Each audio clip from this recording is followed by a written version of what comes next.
Listen बच्चों, याद हो लास्ट टॉपिक हमने अब तक electric field, okay, electric field due to a uniformly positively charged linear wire के लिए करा था। याद हो कल हमने एक फॉर्मूला प्रूफ करके निकाला था, E is equal to lambda upon 2 pi epsilon naught R. बेटा ये इलेक्ट्रिक फील्ड का फॉर्मूला था। ये इलेक्ट्रिक फील्ड का जो आप फॉर्मूला देख रहे हो ये कल हम प्रूफ कर चुके हैं। ये डेरिवेशन फर्स्ट है जिसे हम एप्लीकेशन ऑफ गॉस थ्योरम कहते हैं। ये पहली एप्लीकेशन थी, क्लियर। अब इस एप्लीकेशन के फॉर्मूले पर बेस्ड कुछ न्यूमेरिकल्स कराने वाला हूं, देन आज ही सेकंड एप्लीकेशन स्टार्ट करूंगा। तो देखिए ये आपके पास जो फॉर्मूला है फर्स्ट एप्लीकेशन का है। कल अगर बाय चांस कोई बच्चा नहीं आया था, मैं आपको बता दूं बच्चों, ये फॉर्मूला एक यूनिफॉर्मली पॉजिटिवली चार्ज वायर के लिए करा था हमने। कोई यूनिफॉर्मली पॉजिटिवली चार्ज वायर अगर आपको दे रखा है तो याद रखना, यूनिफॉर्मली पॉजिटिवली चार्ज वायर के चारों तरफ एक सिलेंड्रिकल गॉसियन सरफेस बनता है। और याद हो ये सिलेंडर के आकार का गॉसियन सरफेस एक हाइपोथेटिकल सरफेस होता है, क्योंकि ये इमेजिनरी होता है सिलेंडर। एक्चुअल क्या है इसके अंदर, ये पॉजिटिवली चार्ज वायर एक्चुअल है, और बाकी इसके चारों तरफ ये सिलेंडर जो दिखाई दे रहा है ये हाइपोथेटिकल होता है, इमेजिनरी, इनविजिबल जिसे कहते हैं, होता है बट दिखाई नहीं देता। तो इस शेप के सिलेंडर को ही हमने गॉसियन सरफेस बोला है। तो ये सिलेंडर की शेप जो आप देख रहे हो इसे ही गॉसियन सरफेस कहा गया है पॉजिटिवली चार्ज वायर के लिए। तो चलिए इस पे एक न्यूमेरिकल लेते हैं हम। अब याद हो ये आपके पास एक वायर गिवन है, बिल्कुल सेम डेरिवेशन की तरह। ये आपके पास बच्चे एक पॉजिटिवली चार्ज वायर गिवन है। इस वायर के चारों तरफ एक इलेक्ट्रॉन सर्कुलर पाथ में घूम रहा है। मैं फिर रिपीट करूंगा, एक इलेक्ट्रॉन इस पॉजिटिवली चार्ज वायर के चारों तरफ यूनिफॉर्म स्पीड से रिवॉल्व कर रहा है। तब ये इलेक्ट्रॉन जब वायर के चारों तरफ घूमेगा तब इसके अंदर अपनी खुद की काइनेटिक एनर्जी कितनी होगी, ये आपसे कैलकुलेट करने के लिए पूछा गया है। तो बच्चों आपसे क्वेश्चन में पूछा गया है काइनेटिक एनर्जी, और आपसे कहा जाएगा electron revolve around the positively charge wire with constant speed in radius r, then find out the graph between kinetic energy and linear charge density. तो यहां आपसे दो चीजें पूछी गई हैं। तो देखो यहां आपसे दो चीजें पूछी गई हैं, एक तो काइनेटिक एनर्जी पूछी गई है बच्चों, और दूसरा आपसे पूछा गया काइनेटिक एनर्जी एंड लैम्डा के बीच में ग्राफ। क्लियर। तो यहां ये क्वेश्चन जो आपको दिया हुआ है ये नोट्स में आप सबको मिल जाएगा। कोई बच्चा अगर अच्छे से देखना चाहता है अपने ना नोट्स ओपन करके बैठ जाया करो। वो न्यूमेरिकल जो आपको मैं कराता हुआ चल रहा हूँ, सिखाता हुआ चल रहा हूँ, वो नोट्स में बिल्कुल इसी सीक्वेंस में मिलेंगे आपको। देखिए यहां आपसे क्वेश्चन में साफ कहा गया है, an electron revolve around the positively charged linear wire having linear charge density lambda, then find out the kinetic energy in which electron revolve. Also draw the graph between kinetic energy and linear charge density. तो ये तो बच्चों question रहा। अब इसका answer यहां करते हैं हम। लिसन, सबसे पहले अब ये बताइए इलेक्ट्रॉन वायर के चारों तरफ जब रिवॉल्व कर रहा था तब इसके अंदर एक इलेक्ट्रिक फील्ड जनरेट हो रहा था, क्योंकि अभी अभी हमने ये फॉर्मूला जो पढ़ा है ये फॉर्मूला पॉजिटिवली चार्ज वायर के लिए पढ़ा था। तो बच्चों पॉजिटिवली चार्ज वायर से r रेडियस पर, याद हो r रेडियस पर ये जो पॉइंट दिया हुआ यहाँ electric field E is equal to lambda upon 2 pi epsilon naught r हमने प्रूफ करके निकाला था। याद आ गया। ये आप कहोगे सर सर्कल बना रखा है, कल तो हमने डेरिवेशन में सिलेंडर बनाया था, क्या दिक्कत है, सिलेंडर बना दे ऐसे करके, लाइक दिस, ऐसे देखो ये सिलेंडर नहीं बन गया, लाइक दिस बन गया, नहीं बन गया। अब यहाँ पर इस सिलेंडर की या फिर सर्कुलर पाथ की बच्चे रेडियस कितनी है r। तो यहाँ जो पॉइंट आप देख रहे हो जहाँ इलेक्ट्रॉन रखा हुआ है यहाँ इलेक्ट्रिक फील्ड है या नहीं, इलेक्ट्रिक फील्ड है यहाँ पर, तो ये इलेक्ट्रिक फील्ड की वैल्यू कल डेरिवेशन जो कराया था वो वैल्यू है। दूसरी बात, सब जानते हैं इलेक्ट्रिक फील्ड के अंदर जब कोई भी पार्टिकल रिवॉल्व करता है, इलेक्ट्रिक फील्ड के अंदर कोई भी पार्टिकल जब रिवॉल्व करता है तो बच्चे उस पर फोर्स लगता है। याद आ गया? आपको मैंने सिखाया था यूनिफॉर्म इलेक्ट्रिक फील्ड के अंदर अगर कोई चार्ज रखा हुआ है, यूनिफॉर्म इलेक्ट्रिक फील्ड के अंदर अगर कोई चार्ज रखा हुआ है या मूव कर रहा है तो उस पर एक फोर्स लगता है, और उस फोर्स का फॉर्मूला क्या है? E equal to F upon Q. Electric field equal to force upon charge. तो अल्टीमेटली फोर्स का फॉर्मूला क्या बना? F equal to Q E. और आप जानते ही हो यहाँ पे जो चार्ज है बच्चों क्या है? वो इलेक्ट्रॉन है। तो सीधी बात है, इलेक्ट्रॉन जो अभी इलेक्ट्रिक फील्ड के अंदर है उस इलेक्ट्रिक फील्ड की वजह से इलेक्ट्रॉन पे एक फोर्स लगा F equal to E electron into electric field. दूसरी बात, आप जानते हो ये इलेक्ट्रॉन बच्चों सर्कुलर पाथ में रिवॉल्व कर रहा है। ये मैंने सिलेंडर बेशक बना के दिखा दिया, लेकिन आपको केवल और केवल देखना है इलेक्ट्रॉन का पाथ कैसा है। बेटा इलेक्ट्रॉन सर्कुलर पाथ पे घूम रहा है, और आप सब जानते हो 11th में पढ़ा है, जब कोई भी पार्टिकल या बॉडी सर्कुलर पाथ में रिवॉल्व करती है तो बच्चे उसके सेंटर की तरफ एक और फोर्स लगता है। तो सेंटर की तरफ एक और फोर्स लगता है जिसे हम कहते हैं सेंट्रीपिटल फोर्स। तो अल्टीमेटली इलेक्ट्रॉन पर बच्चे एक दूसरा फोर्स और काम कर रहा है जिसका नाम है सेंट्रीपिटल फोर्स। तो मैं यहाँ पे सेंट्रीपिटल फोर्स की वैल्यू लिख देता हूं, एम, ये F is equal to m v square upon r. ये बच्चे सेकेंड इक्वेशन आ गई। तो सबसे पहले आप इसके कंसेप्ट को समझो। क्वेश्चन में साफ लिखा हुआ था electron revolve around the uniformly positively charged wire in radius r clear with uniform speed, find out the kinetic energy. तो बच्चे पहले काइनेटिक एनर्जी निकालनी है अब हमें। अब आप खुद सोचो, इलेक्ट्रॉन जब प्लस पॉजिटिवली चार्ज वायर के चारों तरफ घूम रहा है तो उस पर कितने फोर्स काम कर रहे हैं बच्चों? दो। एक तो इलेक्ट्रिक फील्ड की वजह से इलेक्ट्रिक फोर्स, ये रहा देखो फर्स्ट इक्वेशन, और सॉरी दूसरा सर्कुलर पाथ में घूमने की वजह से सेंट्रीपिटल फोर्स। तो बच्चे ये दो फोर्स आपके पास आ चुके हैं। अब आपने करना क्या होगा, इन दोनों फोर्सेस को आपस में इक्वेट कर देना। First equation equal to second equation. तो यहां अब आप देख सकते हैं E is equal to m v square upon r. तो electrostatic force is equal to centripetal force, दोनों हमने आपस में इक्वल कर दिए। Is that clear? सबको क्लियर नजर आ रहा है?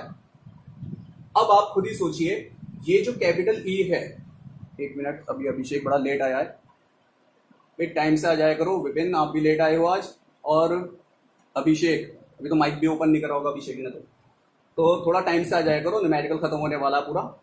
तो बच्चे ई कैपिटल ई क्या है? ये capital E electric field due to positively uniformly charge wire, ये जो फॉर्मूला लिखा हुआ है यही इलेक्ट्रिक फील्ड का फॉर्मूला है जो यहाँ इस पॉइंट पर है। तो इस इलेक्ट्रिक फील्ड को यहाँ पुट कर दो डायरेक्ट। ओके, तो मैं ये डायग्राम मिटाता हूँ थोड़ा। तो यहाँ इलेक्ट्रिक फील्ड की वैल्यू पुट करेंगे, कितनी है? Lambda upon 2 pi epsilon naught r. ये बच्चे कैपिटल ई की वैल्यू हम पुट कर चुके हैं इधर। दोनों फोर्स इक्वल करने थे, बहुत आसान चीज है, कोई दिक्कत वाली बात नहीं है। सीधी बात है, इलेक्ट्रॉन पे दो फोर्स काम कर रहे हैं, इलेक्ट्रिक फोर्स और सेंट्रीपिटल फोर्स, दोनों फोर्स आपस में इक्वल कर दिया। अब इसमें कैपिटल ई की वैल्यू हमें पता है, जो आपका जो फर्स्ट एप्लीकेशन था उसका फॉर्मूला है, वो वैल्यू कैपिटल ई की पुट कर दो, lambda upon 2 pi epsilon naught r. Okay, एक मिनट रुकना, अभी कॉल आ रही है किसी बच्चे की, पढ़ाने के दौरान कॉल करेंगे। बच्चों आवाज आ रही है मेरी? कोई दिक्कत तो नहीं? बच्चों कोई दिक्कत तो नहीं है? आवाज आ रही है सबको? ओके, देखिए बेटा कैपिटल ई की वैल्यू पुट कर दी मैंने। अब यहां m v square upon r, ये m v square upon r. Okay, तो एक मिनट लूंगा जरा, अभी कौन कौन बच्चे इसमें आ चुके हैं। ओके लिसन, बेटा यहाँ पे अब आप वैल्यू पुट कर चुके हो, अब आपको पता ही है इसे कैलकुलेट करना है। बस सिंपल सी बात है, मैंने ई की कैपिटल ई की वैल्यू पुट कर दी और यहाँ m v square upon r. अब आप देखिए आर से एक आर कट गया। अब हमें बनाना क्या है, हमें काइनेटिक एनर्जी बनानी है। अब अपना माइंड लगाओ, ये काइनेटिक एनर्जी कैसे बनेगी। ध्यान से देखो, एम वी स्क्वायर अगर मैं दोनों तरफ 2 से डिवाइड कर देता हूं तो बच्चे ये हाफ एम वी स्क्वायर, ये हाफ एम वी स्क्वायर क्या बन जाएगा, काइनेटिक एनर्जी। तो दोनों तरफ क्या करना, 2 से डिवाइड कर देना, तो divided by 2, okay, divided by 2 both side. तो दोनों तरफ 2 से डिवाइड कर दो। तो देखिए यहाँ पर ई लैम्डा अपॉन, इधर देखो ये 2 2 सा 4 हो जाएगा, 2 से अगर मल्टीप्लाई डिवाइड करोगे इधर 2 2 सा 4 pi epsilon naught is equal to half m v square. तो ध्यान से देखो, हाफ एम वी स्क्वायर क्या होता है, ये तो काइनेटिक एनर्जी होती है। तो बच्चे ये काइनेटिक एनर्जी इधर लिखा हूं पहले मैं, तो kinetic energy equal to E lambda upon 4 pi epsilon naught. तो फाइनल में आपके पास ये आंसर आ चुका है। तो आप खुद देख सकते हो क्वेश्चन कोई टफ नहीं था, केवल कंसेप्ट को समझना है। कंसेप्ट क्या है, इलेक्ट्रॉन पॉजिटिवली चार्ज वायर के चारों तरफ घूम रहा है। सीधी बात है, पॉजिटिवली चार्ज जो वायर है वो अपने चारों तरफ इलेक्ट्रिक फील्ड बनाएगा, उस इलेक्ट्रिक फील्ड के अंदर ही इलेक्ट्रॉन घूम रहा है। तो इलेक्ट्रॉन जब इलेक्ट्रिक फील्ड में घूमता है तो उस पर क्या लगता है बच्चे, फोर्स। तो सबसे पहले इलेक्ट्रिक फील्ड में फोर्स निकाल लो, F equal to Q E. Electron है तो क्यू की वैल्यू ई रख दी। सर्कुलर पाथ में इलेक्ट्रॉन घूम रहा है तो दूसरा फोर्स लगा सेंट्रीपिटल फोर्स। तो देखो सेंट्रीपिटल फोर्स लिख दिया, दोनों आपस में इक्वल करे, फिर कैपिटल ई की वैल्यू पुट करी अकॉर्डिंग टू द फॉर्मूला, फॉर्मूले से कैपिटल ई की वैल्यू पुट करी, सॉल्व करा, देखो काइनेटिक एनर्जी हमारे पास आ गई। अब इसमें काइनेटिक एनर्जी और लैम्डा एक दूसरे के डायरेक्टली प्रोपोर्शनल हैं। तो आप जानते ही हो बच्चे, काइनेटिक एनर्जी और लैम्डा के बीच में अगर ग्राफ खींचोगे तो स्ट्रेट लाइन होगा। तो ये क्वेश्चन आपका फिनिश हुआ। तो यहाँ पे इसका बी पार्ट मैं लिख देता हूँ, ये इसका बी पार्ट है। काइनेटिक एनर्जी और लैम्डा के बीच में अगर ग्राफ खींचते हैं तो बच्चों क्या मिलेगा, हमें एक स्ट्रेट लाइन मिलेगी। काफ़ी देर से अभी विपिन ट्राई कर रहा है, वो पता नहीं हर बार इसका मोबाइल कैसा है वो ऐड नहीं हो पाता। विपिन आगे एडिट हो गया क्या विपिन? अरे हाँ ना बोल दिया करो भाई। ओके विपिन एडमिट हो गए, चलो सही है। चलिए, तो अभी हमने बच्चे ये सबसे पहला क्वेश्चन करा, सबसे आसान क्वेश्चन था। Okay okay, raise a hand. Okay, आवाज आ रही है ना विपिन, कोई दिक्कत तो नहीं? ओके ओके, चलो अच्छा, अब इसके ऊपर कुछ नेक्स्ट क्वेश्चन लेते हैं। ये वाला बोर्ड में अब तक 2 बार आ चुका है, मैं आपको बता दूं, बहुत इंपॉर्टेंट क्वेश्चन था ये जो अभी आपको मैंने कराया। अब हम इस पर एक सेकंड क्वेश्चन लेते हैं, जो फर्स्ट एप्लीकेशन अभी आपने सीखी है, electric field due to a uniformly positively charge wire की वजह से। तो वायर के ऊपर अब एक क्वेश्चन और लेते हैं बच्चों। अब क्वेश्चन में आपसे कहा गया है, एक यूनिफॉर्मली चार्ज वायर है, यूनिफॉर्मली चार्ज वायर। मैं आपको बता दूं, फिजिक्स 11th में आपने जैसी पढ़ी, बहुत बढ़िया तरीके से आपने पढ़ी थी बेटा। 12th के अंदर अगर आप देखोगे फिजिक्स आसान है, 11th के अकॉर्डिंग फिजिक्स 11th 12th में आसान है। बट समस्या क्या है, 12th में प्रैक्टिस बहुत करनी पड़ती है, बहुत सारे क्वेश्चन सॉल्व करके प्रैक्टिस करनी पड़ती है। क्योंकि अगर आप बोर्ड का पेपर उठा के देखोगे तो उनमें क्वेश्चन नए बनकर आते हैं, पुराने क्वेश्चन बच्चे कम आते हैं। ओके, ये गाना है। ओके, अभिषेक कुछ बोल रहा है। तो नए क्वेश्चन बनकर आते हैं, वो डिपेंड सिर्फ आपकी नॉलेज पे करता है कि वो नया क्वेश्चन कैसे आप अटेम्प्ट करोगे। और प्रैक्टिस जब आप करोगे बच्चे तभी तो नया क्वेश्चन आप करने को कर सकते हो। नया क्वेश्चन तभी तो आप कर सकते हो जब आपको प्रैक्टिस अच्छे से होगी। तो इसलिए 12th में प्रैक्टिस मोस्ट इंपॉर्टेंट है, प्रैक्टिस खूब करना। आई बात समझ में? चलिए, आपके पास एक पॉजिटिवली चार्ज वायर गिवन है। विपिन और अभिषेक भाई चैटिंग वैटिंग छोड़ो, पढ़ाई कर लो तमीज में। देखो, यूनिफॉर्मली पॉजिटिवली चार्ज वायर आपके पास है। इस वायर के चारों तरफ बच्चे एक इलेक्ट्रिक फील्ड फैला हुआ है। मैं कल टॉपिक में डिस्कस कर चुका हूं, कोई भी पॉजिटिवली चार्ज वायर होता है, उस वायर के चारों तरफ एक इलेक्ट्रिक फील्ड का दायरा बन जाता है। ये इलेक्ट्रिक फील्ड जो आप देख रहे हो आर रेडियस में फैला हुआ है, और यहाँ इलेक्ट्रिक फील्ड की वैल्यू आपको गिवन है। इलेक्ट्रिक फील्ड बच्चों आपको गिवन है इसके अंदर 9 × 10⁴ न्यूटन पर कूलम। आपको इलेक्ट्रिक फील्ड क्वेश्चन में मिलेगा। फिर आपसे कहेगा इलेक्ट्रॉन या फिर a charge particle revolve around the positively charge wire in radius 2 centimetre, in radius 2 centimetre. Then find out the linear charge density. याद हो बच्चे, लीनियर चार्ज डेंसिटी को लैम्डा से इंडिकेट करते हैं। तो लीनियर चार्ज डेंसिटी लैम्डा आपसे पूछी गई है। क्लियर? तो मेरे ख्याल से अब आपको क्वेश्चन समझ में आ गया होगा। आपसे लीनियर चार्ज डेंसिटी के बारे में पूछा जा रहा है, यही क्वेश्चन है। छोटा सा है, बहुत आसान। तो एकदम दिमाग में आपके क्या आना चाहिए क्वेश्चन देखते ही, एकदम यूनिफॉर्मली चार्ज वायर के चारों तरफ जो एक सिलेंडर के आकार का एक गॉसियन सरफेस बना, तुरंत आपके माइंड में इलेक्ट्रिक फील्ड का फॉर्मूला आएगा वायर की वजह से। तो एकदम आप क्या सोचोगे कि सर वायर के चारों तरफ एक पार्टिकल घूम रहा था, तो वायर के चारों तरफ इलेक्ट्रिक फील्ड बना, ये रहा।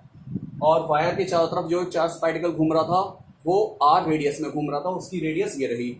आपसे लीनियर चार्ज डेंसिटी पूछ ली, तो तुरंत एकदम इलेक्ट्रिक फील्ड का formula due to linear charge wire आपके सामने आएगा। E = λ/2πε0 r। बस हो गया बात, हमारा काम बन गया। तो बच्चे जो चीज आपको दे रखी हो उसी का फॉर्मूला आपको सोचना है।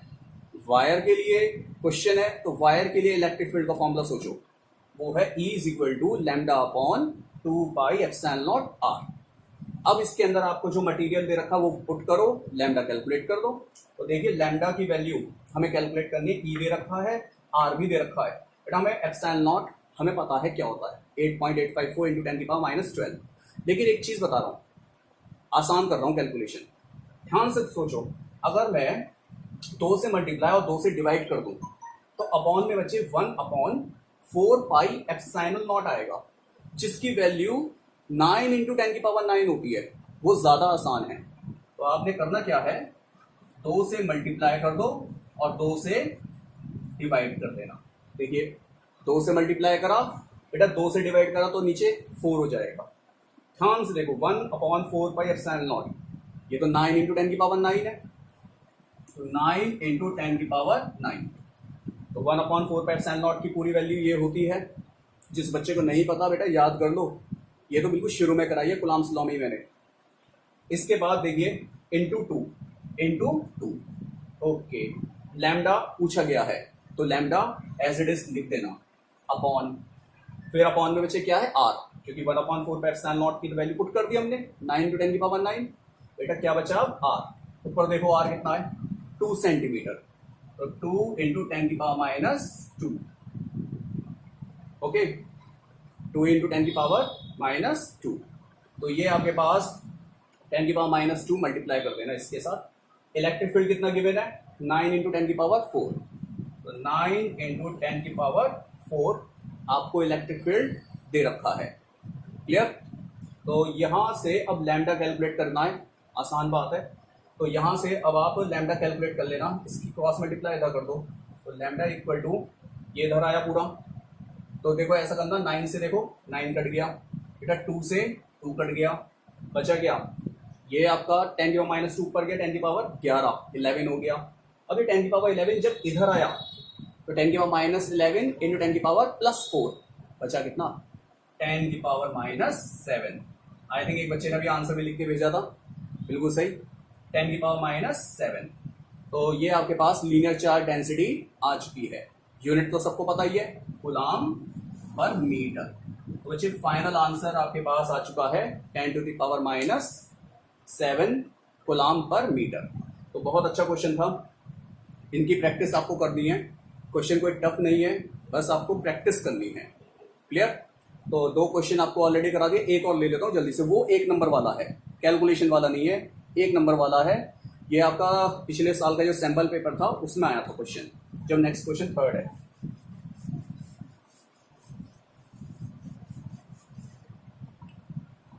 लिसन बच्चों, यहाँ पे रिफ्लेक्शन दिखाई दे रहा है क्या?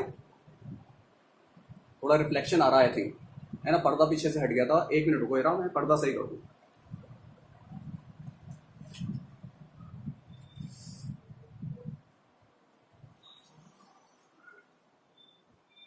ओके, अब सही हो गया होगा। अब एक क्वेश्चन और लेते हैं हम, क्वेश्चन नंबर 3rd। बेटा क्वेश्चन नंबर 3rd में आपको एक वायर गिवन है। ये जो आपके पास वायर गिवन है, अब नेगेटिवली चार्ज वायर हमने यूज किया है। अब तक हम पॉजिटिवली चार्ज वायर का इस्तेमाल कर रहे थे, लेकिन अब हम यूज कर रहे हैं नेगेटिवली चार्ज वायर का। तो यहां नेगेटिवली चार्ज वायर के राइट साइड में और लेफ्ट साइड में 2 डायपोल रखे हुए हैं, एक P1 है और दूसरा डायपोल P2 है। अब क्वेश्चन ये बनता है, जो डायपोल P1 और P2 रखे हुए हैं इस लीनियर चार्ज वायर के दोनों तरफ, लेफ्ट और राइट साइड में, तब P1 और P2 डायपोल स्टेबल पोजीशन में है या अनस्टेबल पोजीशन में है, ये है क्वेश्चन। बस आपसे सिर्फ ये पूछा गया स्टेबल और अनस्टेबल, तो आपको आंसर में स्टेबल अनस्टेबल लिखना होगा। तो बच्चों आंसर देखो क्या करना है। क्वेश्चन कोई खास नहीं है, बस छोटा सा एक लाइन लिखनी है बस आपको। अब मेरी बात बताइए। हाँ बिल्कुल सही दीपांशी, अनस्टेबल है, बिल्कुल वेरी गुड बेटा। ये अनस्टेबल क्यों है बेटा? P1 और P2 दोनों ही अनस्टेबल हैं। ये क्यों अनस्टेबल हैं? मैंने उसमें थ्योरी भी लिखी है नोट्स में, इतनी सारी थ्योरी पढ़ने की जरूरत नहीं, आपने अनस्टेबल आंसर लिखना है। सुनो, सबसे पहले वायर की वजह से बेटा इलेक्ट्रिक फील्ड का फॉर्मूला क्या था? Electric field due to wire, lambda upon 2 pi epsilon naught r. Positively charge wire हो सॉरी या नेगेटिवली चार्ज वायर हो बच्चे, इलेक्ट्रिक फील्ड का फॉर्मूला तो सेम ही रहता है, E equal to lambda upon 2 pi epsilon naught r wire के लिए। यहां लिख देता हूं चाहे फॉर वायर। वायर के लिए इलेक्ट्रिक फील्ड आपके पास आ चुका है। अब ये इलेक्ट्रिक फील्ड ध्यान से देखो, आर पर डिपेंड कर रहा है, डिस्टेंस पर डिपेंड कर रहा है। इससे साफ जाहिर है, अगर वायर से जैसे जैसे बच्चे हम दूर की तरफ जाएंगे आर की वैल्यू बढ़ेगी। अगर आर की वैल्यू बढ़ रही है तो देखो यहाँ पे डायपोल की ये वाली जो नो एरो है, ये एरो पर अगर इलेक्ट्रिक फील्ड की बात करूं तो बच्चे एरो पर P2 वाले डायपोल के एरो पर इलेक्ट्रिक फील्ड कम हो जाएगा। क्यों? क्योंकि आर की वैल्यू ज्यादा है। और ये जो इसका पीछे वाला हिस्सा है डायपोल P2 का, यहां पे अगर देखते हो तो आर की वैल्यू कैसी है बच्चे? कम है। तो आर की वैल्यू अगर यहां पर कम है तो आर कम होगा तो इलेक्ट्रिक फील्ड ज्यादा। तो साफ जाहिर है वायर के नजदीक इलेक्ट्रिक फील्ड ज्यादा है, और वायर से जितना दूर जाते आ रहे हैं तो वायर से दूर जाने पे इलेक्ट्रिक फील्ड क्या हो रहा है बच्चे? कम हो रहा है। तो मुझे एक बात बताइए, P1 और P2 डायपोल जो आप देख रहे हो लेंथ वाइज होते हैं, क्योंकि इसके अंदर माइनस और प्लस चार्ज होते हैं डायपोल के अंदर, और माइनस और प्लस चार्ज के बीच में कुछ ना कुछ 2a डिस्टेंस होती है। तो खुद ही सोचो, यहां वाले माइनस क्यू चार्ज और यहां वाले प्लस क्यू चार्ज पर इलेक्ट्रिक फील्ड डिफरेंट नहीं हो गया? जब इलेक्ट्रिक फील्ड वेरी कर रहा है ड्यू टू द डिस्टेंस, जब इलेक्ट्रिक फील्ड वेरी कर रहा है तो भैया वो डायपोल अनस्टेबल ही तो रहेगा, वो स्टेबल थोड़ी होगा, वो अनस्टेबल पोजीशन में रहेगा। तो आपने आंसर में क्या लिखना है? सिर्फ E inversely proportional to R, so P1 and P2 dipole are unstable. तो बच्चे P1 and P2 both dipole, दोनों ही डायपोल अनस्टेबल है। P1 and P2 are unstable. और अनस्टेबल क्यों है? अभी अभी मैंने आपको बताया, कंटिन्यूअसली इधर की तरफ आर की वैल्यू चेंज हो रही है। सीधी बात है बेटा, राइट साइड में भी, ये लेफ्ट साइड में भी तो आर की वैल्यू जैसे जैसे इधर जाओगे चेंज होगी, और आर की वैल्यू जब लेफ्ट साइड में चेंज होगी तो इलेक्ट्रिक फील्ड लेफ्ट साइड वाला भी तो चेंज होगा नहीं होगा? तो दोनों तरफ इलेक्ट्रिक फील्ड वेरिएबल है। यहां लिख देता हूं variable electric field, variable electric field. बेटा वेरिएबल इलेक्ट्रिक फील्ड होने की वजह से ही P1 P2 दोनों अनस्टेबल है। तो कोई मुश्किल नहीं है, 1 मार्क्स का बहुत अच्छा क्वेश्चन है, पिछले साल के सैंपल पेपर में ही आया था, और इस टाइप का क्वेश्चन बोर्ड में पीछे आते रहे हैं। ओके, 5-6 साल पहले आ चुका है इस टाइप का क्वेश्चन। बिल्कुल ये तो नहीं कह रहा है एग्जैक्ट यही आया, इस टाइप के अनस्टेबल और स्टेबल वाले क्वेश्चन पूछे जाते हैं। तो आज अभी तक मैंने बताया आपको electric field due to a positively charge wire के न्यूमेरिकल्स।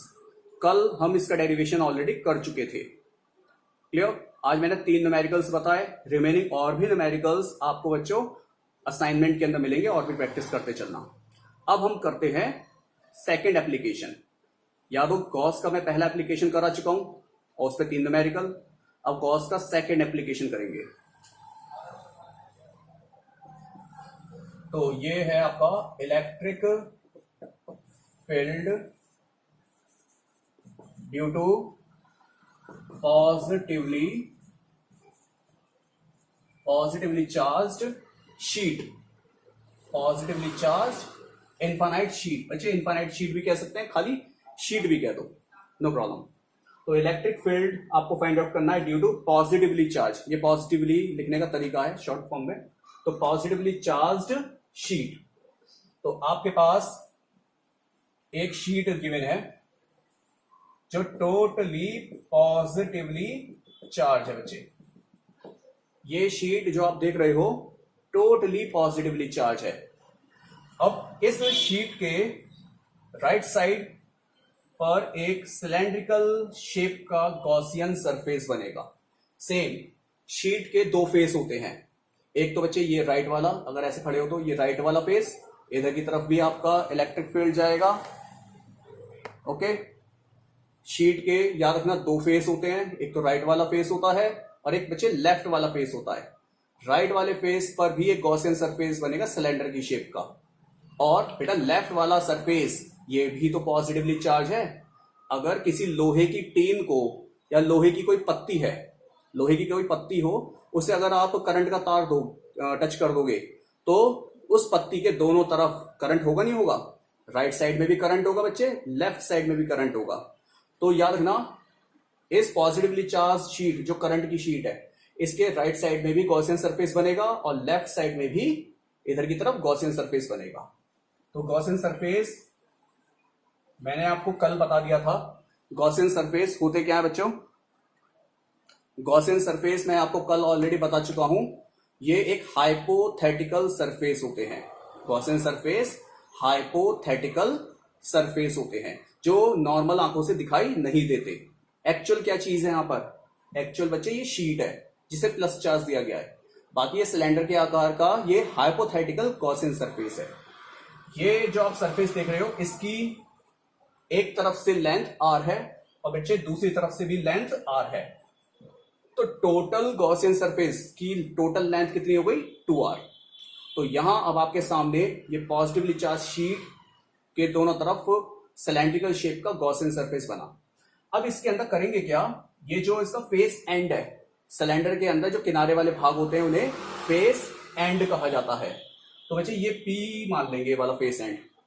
अब P पर इलेक्ट्रिक फील्ड कहां की तरफ जाएगी? बाहर की तरफ, क्योंकि सब बच्चे जानते हैं पॉजिटिवली चार्ज शीट की वजह से इलेक्ट्रिक फील्ड हमेशा कहां जाती है? बाहर की तरफ जाती है। और एक चीज और ले लेते हैं, अभी मैंने इसकी और बात कर लूं। ये जो पार्ट मैंने शीट पे लिया हुआ है स्मॉल एरिया कंसीडर कर लेते हैं, DA। याद है जितने अब तक डेरिवेशन करे सबके अंदर स्मॉल एरिया कंसीडर करते हुए चल रहे हैं हम। तो ये शीट पे स्मॉल एरिया क्या है? DA कंसीडर कर लिया। और शीट एक रेक्टेंगुलर शेप की है तो शीट का टोटल एरिया क्या है? A है। चलिए बेटा P पॉइंट सिलेंडर के फेस एंड पे आपने लिया, और मैंने आपको कल भी समझाया था सिलेंडर के ऊपर 3 पॉइंट होते हैं, 2 तो उसके फेस एंड और तीसरा क्या होता है बच्चे? Curved surface, curve surface. जैसे ये पेन है इसका ऊपर का ये कर्व सरफेस। और इस सिलेंडर के देखो 2 किनारे हैं, एक ये वाला किनारा है एक ये वाला किनारा है।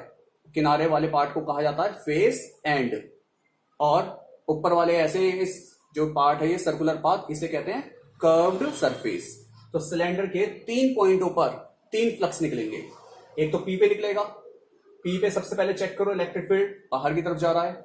और बेटा P पे अगर एरिया वेक्टर लोगे, परपेंडिकुलर डालोगे, वो परपेंडिकुलर भी तो E की डायरेक्शन में जाएगा जिसे एरिया वेक्टर कहते हैं। तो P पॉइंट पे E और ई और A both are in same direction.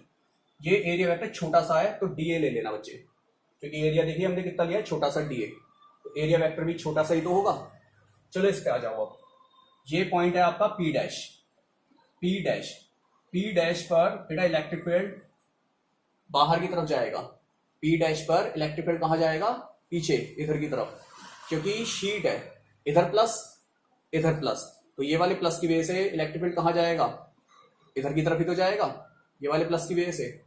अब नॉर्मल अगर डालोगे पी डैश पर, बेटा पी डैश पे अगर यहाँ पे नॉर्मल डालोगे वो भी तो इधर जाएगा, तो ये नॉर्मल इधर की तरफ गया, डी ए वेक्टर। तो पी डैश पर अब आपको समझ में आ गया होगा electric field and D A vector दोनों सेम डायरेक्शन में है। सेम पी पे भी ई और डी ए दोनों सेम डायरेक्शन में है। अब तीसरा पॉइंट बचा ये कर्व्ड सरफेस। ये कर्व्ड सरफेस पे बचे इलेक्ट्रिक फील्ड आप देखोगे बाहर की तरफ जाएगा, लेकिन कर्व्ड सरफेस पर नॉर्मल हमेशा ऊपर की तरफ जाता है। तो ध्यान से देखो बेटा, कर्व्ड सरफेस पर इलेक्ट्रिक फील्ड, कर्व्ड सरफेस पर इलेक्ट्रिक फील्ड ई और डी ए वेक्टर के बीच में एंगल कितना है, 90। तो बच्चे कर्व्ड सरफेस पर कोई फ्लक्स नहीं होगा। तो बच्चे जो बाद में एंटर कर रहे हैं, ये डायग्राम मैं बहुत देर से डिस्कस कर रहा हूं, और सुनो अभी 2-4 मिनट के बाद टाइम आउट हो जाएगा, दोबारा सारे के सारे बच्चे दोबारा ज्वाइन हो जाना। ओके, ये डेरिवेशन पूरा कराने के बाद 1-2 न्यूमेरिकल कराऊंगा इस पे, तो टाइम आउट होने के बाद सबके सब दोबारा ज्वाइन जरूर हो जाना, सही है। बहुत इंपॉर्टेंट डेरिवेशन है, आता है एग्जाम में, सबसे ज्यादा पूछे आता है। तो सबसे पहले बताओ, डायग्राम जब मैं बना रहा था सबको क्लियर हो गया, डायग्राम में कोई डाउट नहीं।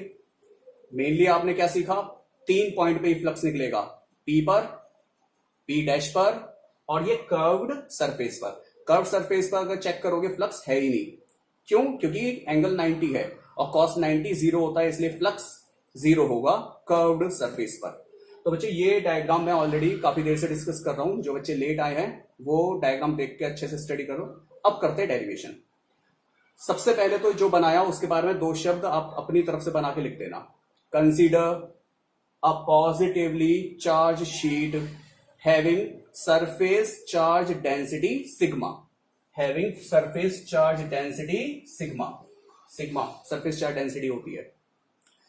Okay, and let dA is a small area, let dA is a small area taken on its surface, then we create a Gaussian surface of length 2r on the either side of the sheet. Clear? Then find then the total electric flux will be, तो बच्चे total electric flux देखिए अब कितना होगा, total electric flux. तो total electric flux आप देख सकते हो बेटा 3 पॉइंटों पे है। सबसे पहले पी पॉइंट पे electric flux, P dash point पे इलेक्ट्रिक फ्लक्स, और ऐसा करते हैं इस पॉइंट का नाम हम बी रख देते हैं, तो बी पॉइंट पे इलेक्ट्रिक फ्लक्स। क्लियर? ये हो गया पी पॉइंट, पी डैश, और इस पॉइंट का नाम बी रख दिया मैंने। तो देखो यहां पर ये फाई इक्वल टू पी और पी डैश पे इलेक्ट्रिक फील्ड। इलेक्ट्रिक फील्ड का फॉर्मूला सब जानते हैं, वेक्टर की, वेक्टर वाले ओपन करोगे क्या बनेगा, ई डी ए कॉस 0। बेटा पी पॉइंट पे देख सकते हो ई और डी ए के बीच में एंगल कितना है, 0, तो E D A cos 0। P dash पे बताओ, पी डैश पर आप जानते हैं इलेक्ट्रिक फील्ड और एरिया वेक्टर दोनों सेम डायरेक्शन में है, जहां भी एंगल 0 है, तो ये integration of E D A cos 0। तो पी डैश पर हो गया, पी हो गया, पी डैश हो गया। अब ये कर्व्ड सरफेस वाला पार्ट, ऐसा करो कर्व्ड सरफेस को सी कह दो तो ज्यादा अच्छा लग रहा मुझे, कर्व्ड सरफेस को सी कह दो तो ज्यादा अच्छा है, तो फाई सी है। तो बच्चे कर्व्ड सरफेस पर एंगल 90 है, और एंगल 90 होने की वजह से अगर आप चेक करना चाहते हो कि फ्लक्स कितना होगा, तो cos 90 0 होता है, तो फ्लक्स ये वाला सी पॉइंट वाला 0 हो जाएगा। तो डायग्राम अच्छे से क्लियर हो गया था। अब तो डायग्राम मिटा दूं क्योंकि डेरिवेशन करना है। ओके,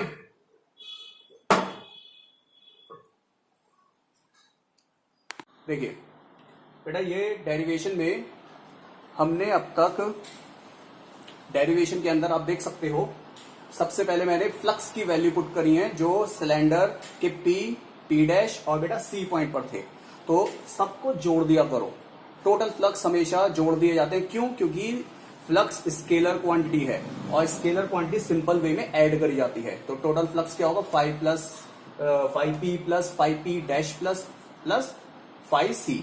तो बच्चे 5p की वैल्यू, 5p डैश की वैल्यू और 5c की वैल्यू पुट कर दी।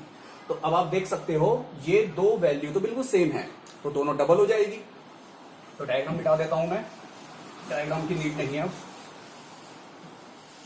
तो आप देख सकते हो ये वाला फ्लक्स आपका ऐड हो जाएगा। तो बच्चे फाई इक्वल टू कितना हो गया, twice 2e integration of dA।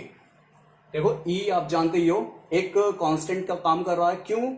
क्योंकि डिफरेंशियल D A के ऊपर लगा हुआ है, तो वेरिएबल यहां पर एरिया है, तो इंटीग्रेशन बच्चे dA का होगा। क्योंकि आपको मैंने पहले भी सिखाया है इंटीग्रेशन हमेशा डिफरेंशियल पार्ट का होता है, इंटीग्रेशन हमेशा डिफरेंशियल पार्ट का होता है। कोई दिक्कत? ये ऑलरेडी हम 11th क्लास से भी सीखते आ रहे हैं, आपको बताया हुआ है कई बार। तो अब आप जानते ही हो ये दोनों तो प्लस हो जाएंगे और प्लस हो गए क्या हो गए, डबल। बाकी देखो इस वाले का जीरो में लिख नहीं रहा, क्योंकि ऑलरेडी जीरो जीरो लिख के कोई फायदा भी नहीं। तो यहां पर cos 90 की वजह से जीरो हो चुका है। ध्यान से देखो ये इंटीग्रेशन ऑफ dA है, सब जानते हैं dA शीट का स्मॉल एरिया था। अच्छा, इंटीग्रेशन ऑफ dA शीट का टोटल एरिया होगा, और शीट का एरिया लेंथ इनटू ब्रेथ होता है। तो आप जानते ही हो इसे अब आप खाली A लिख सकते हो, इसे आप खाली A लिख सकते हो जो लेंथ इनटू ब्रेथ को रखता है। तो ये एरिया किसका है, शीट का।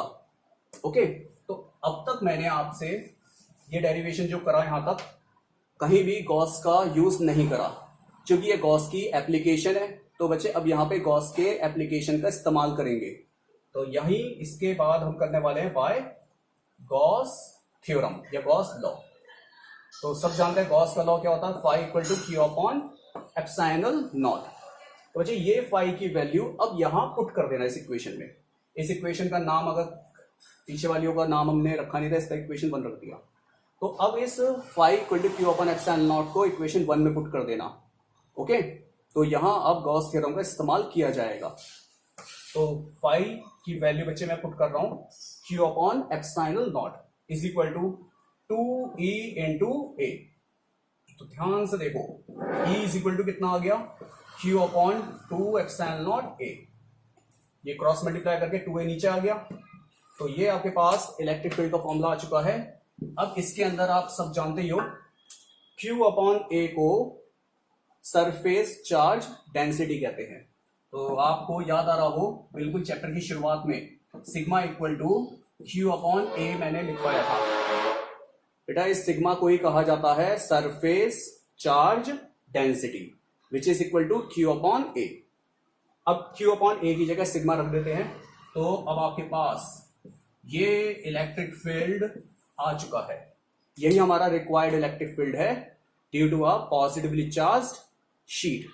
और मैं आपको एक बात बताऊं, पॉजिटिवली चार्ज शीट हो या बच्चे नेगेटिवली चार्ज शीट हो, दोनों के लिए इलेक्ट्रिक फील्ड का फॉर्मूला सेम रहता है। क्योंकि बोर्ड में जब क्वेश्चन आया था उसमें साफ लिखा हुआ था find out the electric field due to positively charge sheet and what will be the value of the electric field if the sheet is negative. अगर शीट नेगेटिव चार्ज हो, इसी के नीचे नोट यहां लिख रहा हूं, अगर शीट बच्चे कैसी हो, नेगेटिवली चार्ज हो, तो नेगेटिव चार्ज शीट के लिए भी इलेक्ट्रिक फील्ड का फॉर्मूला बच्चे सेम रहेगा, no change, sigma upon 2 epsilon naught ही रहेगा। तो मैं फिर रिपीट कर रहा हूं, पॉजिटिवली चार्ज शीट हो या नेगेटिवली चार्ज शीट हो, in both case electric field remains same, but change क्या होगा, केवल डायरेक्शन। याद है अभी पॉजिटिवली चार्ज शीट के लिए इलेक्ट्रिक फील्ड की डायरेक्शन बाहर की तरफ ले रखी थी, अब कहां लोगे, अंदर की तरफ लोगे। तो नेगेटिवली चार्ज शीट के लिए बस जो इलेक्ट्रिक फील्ड की डायरेक्शन है लाइक दिस, ऐसे आपने गॉसियन सरफेस बनाया था, अच्छा ये पी पॉइंट जो आपने लिया था, इसमें इलेक्ट्रिक फील्ड कहां जाएगा, अंदर की तरफ हो जाएगा लाइक दिस, अंदर की तरफ, क्योंकि माइनस की वजह से इलेक्ट्रिक लाइंस कहां आती है, अंदर की तरफ। तो सिर्फ यहां डायरेक्शन चेंज होगी, डायरेक्शन टुवर्ड्स द शीट लिख देना, क्लियर। तो यहां आपसे पूछेगा इलेक्ट्रिक फील्ड कितना होगा, उस पर क्या इफेक्ट पड़ेगा, electric field remains same but the direction of electric field towards the sheet, towards the sheet. तो ये एक नोट में मैंने नोट्स में लिखवा रखा है। तो बहुत इंपॉर्टेंट डेरिवेशन था ये। और मैं आपको बताऊं शीट का और ये जो वायर का अब आगे एक और कराऊंगा मैं आपको स्फीयर का। बच्चे ऑल्टरनेट ईयर्स में हर साल आते ही हैं। ये पैट है कि भाई अगर इस साल आपका वायर के लिए आ चुका है और पिछले साल भी वायर के लिए आया था, मैं आपको बताऊं 2 साल लगातार आ चुका है वायर के लिए इलेक्ट्रिक फील्ड, तो अब किसकी प्रोबेबिलिटी बन गई है 2020 में आने की, या तो शीट की या फिर स्फीयर की। बात समझ में आई? तो शीट वाला जो अभी मैंने आपको ये डेरिवेशन कराया है, इस पर कुछ न्यूमेरिकल्स ले लेते हैं। चलिए, तो न्यूमेरिकल से पहले एक मैं आपको पॉइंट सिखाने वाला हूं। एक पॉइंट ले लेते हैं फिर न्यूमेरिकल करेंगे। तो देखो आप नोट में, 1 मिनट मैं चेक कर लूं। अभी एक बच्चा एडमिट होने के लिए आ रहा था। ओके, हाँ, नोट में आपके पास बच्चों एक शीट दे रखी है। ये आपके पास एक पॉजिटिवली चार्ज्ड शीट है। एक अनदर शीट आपको दे रखी है बच्चों which is negatively charge sheet. तो एक पॉजिटिवली चार्ज शीट है, एक नेगेटिवली चार्ज शीट है। क्वेश्चन है find out the electric field between the sheet and outside the sheet. तो इनसाइड द शीट और outside the sheet electric field कितना होगा, ये आपसे पूछा गया है। क्वेश्चन में साफ साफ आपसे कहा जाएगा both sheet have the equal surface charge density. दोनों शीट्स की बच्चे सरफेस चार्ज डेंसिटी इक्वल है। प्लस वाले के लिए प्लस सिग्मा रहेगी, माइनस वाले के लिए माइनस सिग्मा रहेगी, लेकिन सरफेस चार्ज डेंसिटी कैसी है, दोनों प्लेटों की इक्वल है बट अपोजिट। तो क्वेश्चन यही है, find out the electric field inside P point और एक आउटसाइड पी डैश पॉइंट। तो इनसाइड वाले पर और बेटा आउटसाइड वाले पर आपसे इलेक्ट्रिक फील्ड पूछा गया है। तो ये डायग्राम जो मैंने बनाया, क्वेश्चन मार्क लगा दिया इलेक्ट्रिक फील्ड पर, यही क्वेश्चन है। तो चलिए आंसर देखते हैं क्या होगा। पहले कहां लेना चाहते हो, इनसाइड। चलिए inside the sheet, inside the sheets. सबसे पहले अब चेक करो शीट के अंदर जो पी पॉइंट है, इस पी पॉइंट पर बच्चे प्लस वाली शीट की वजह से, नेगेटिव मत देखो, प्लस के बारे में बात कर रहा हूं तो प्लस वाली शीट को देखना बस। तो पी पॉइंट पर प्लस वाली शीट की वजह से इलेक्ट्रिक फील्ड दूर की तरफ जाएगा, क्योंकि सब बच्चे जानते हैं प्लस की वजह से इलेक्ट्रिक लाइंस दूर की तरफ जाती हैं, प्लस की वजह से बाहर की तरफ निकलती है इलेक्ट्रिक लाइंस। सेम अब माइनस वाले पे आ जाओ, अब प्लस वाला मत देखो। माइनस वाली शीट की वजह से बेटा पी पॉइंट पे इलेक्ट्रिक लाइंस माइनस वाली शीट के अंदर की तरफ जाएगी, तो माइनस वाली शीट की तरफ जाएगी इलेक्ट्रिक लाइंस, जो E2 से इंडिकेट कर रहा हूं। क्लियर? तो आप देख सकते हो E1 प्लस वाली शीट की वजह से जो क्या कर रहा है, इलेक्ट्रिक फील्ड को बाहर की तरफ निकाल रहा है। तो E1 तो बाहर जा रहा है प्लस शीट की वजह से, और माइनस शीट की वजह से E2 electric field minus plate के अंदर की तरफ आ रहा है, क्योंकि माइनस के वजह से इलेक्ट्रिक लाइन माइनस के अंदर की तरफ आती है। याद है, ये ऐसे मैंने सिखाया था, माइनस की वजह से अंदर की तरफ आती है, लाइक दिस। कोई दिक्कत? तो बच्चों अब फाइनली आप देख सकते हो इस पी पॉइंट पर दो इलेक्ट्रिक फील्ड सेम डायरेक्शन में हैं। तो भैया करना क्या है, दोनों इलेक्ट्रिक फील्ड ऐड हो जाएंगे, क्योंकि सेम डायरेक्शन में इलेक्ट्रिक फील्ड होने की वजह से दोनों इलेक्ट्रिक फील्ड प्लस हो जाते हैं। क्लियर? तो ये इलेक्ट्रिक फील्ड आपका प्लस हुआ। मैंने आपको बताया था प्लस शीट हो या माइनस शीट हो, दोनों की वजह से इलेक्ट्रिक फील्ड का फॉर्मूला सेम रहेगा, और वो है sigma upon 2 epsilon not plus sigma upon 2 epsilon not. कई बच्चे कहेंगे सर माइनस वाली शीट की वजह से तो सरफेस चार्ज डेंसिटी माइनस ले रखी है आपने। हाँ बच्चे, माइनस तो ये स्केलर क्वांटिटी है, स्केलर क्वांटिटी में आप जानते हो सिग्मा माइनस में ही रहेगा, क्योंकि वो माइनस शीट है। लेकिन इलेक्ट्रिक फील्ड कैसी क्वांटिटी है, वेक्टर। और याद हो मैं आपको कई सारे न्यूमेरिकल्स भी करा चुका हूं पिछले चैप्टर्स के, जिसमें साफ बोला गया था नेगेटिव चार्ज की वजह से चार्ज का साइन नहीं लेते, वेक्टर क्वांटिटी में नेगेटिव चार्ज का साइन नहीं लेते, क्योंकि नेगेटिव सिंबल का जो इफेक्ट है वो ऑलरेडी डायरेक्शन E2 में आ चुका है, इसीलिए तो E2 अंदर की तरफ जा रही है माइनस वाली प्लेट की तरफ। तो ऑलरेडी माइनस हम ले चुके हैं। कैसे? क्योंकि E2 की डायरेक्शन माइनस वाली अंदर प्लेट के अंदर की तरफ जा रही है। तो मैंने आपको एक पॉइंट सिखाया हमेशा, वेक्टर क्वांटिटी में माइनस साइन का सिंबल नहीं लेते। आई बात समझ में? तो देखिए फाइनली शीट के बीच में बेटा electric field sigma upon epsilon naught आ गया, दोनों को जोड़ दो तो सिग्मा अपॉन एप्सिलॉन नॉट। तो ये आपके पास electric field inside the sheet आ गया। अब लेते हैं हम electric field outside the sheet.